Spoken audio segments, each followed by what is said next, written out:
How socialist and secular were added to the preamble during emergency explained. Nearly 5 decades after the 42nd Amendment to the Constitution, the addition of the words socialist and secular has once again ignited a fierce national debate.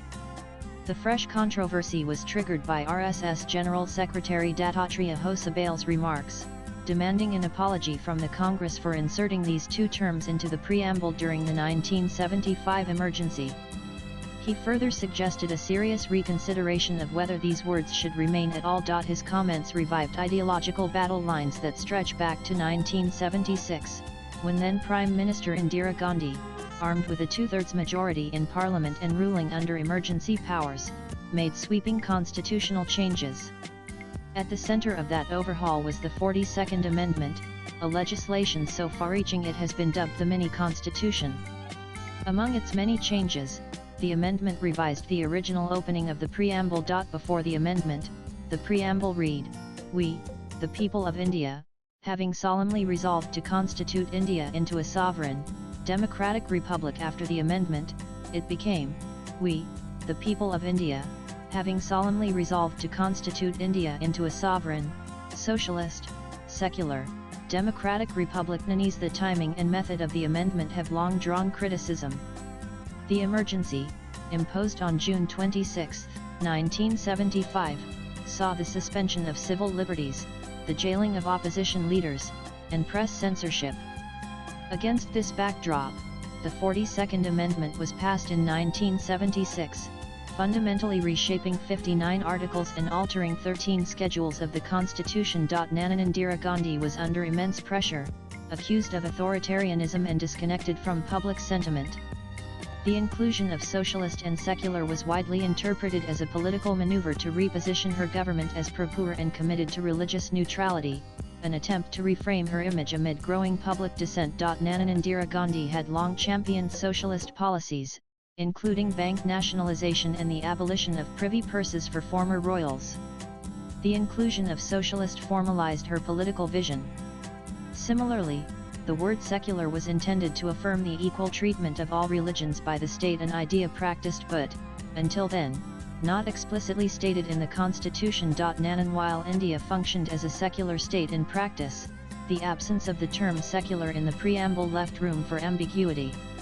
Indira Gandhi's government argued that constitutional clarity was necessary, especially at a time of national crisis. When the Constituent Assembly debated the preamble in 194,649, the idea of including socialist and secular was floated, but ultimately rejected.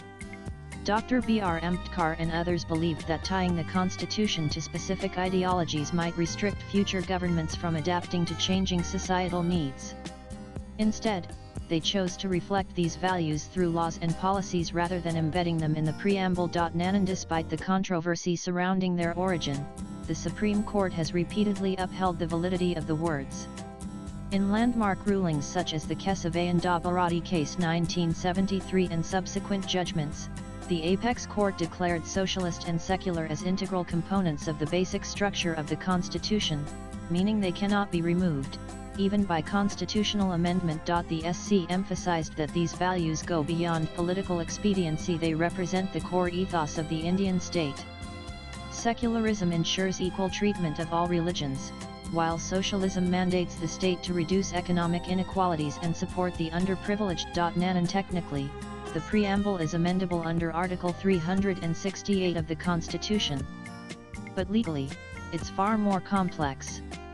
Since the Kesavananda Bharati judgment ruled that Parliament cannot alter the basic structure of the Constitution, any attempt to delete these terms would likely be struck down by the Supreme Court. And if a future government were to attempt removing these terms from the preamble, it could have serious implications. And this is not the first time the subject has surfaced.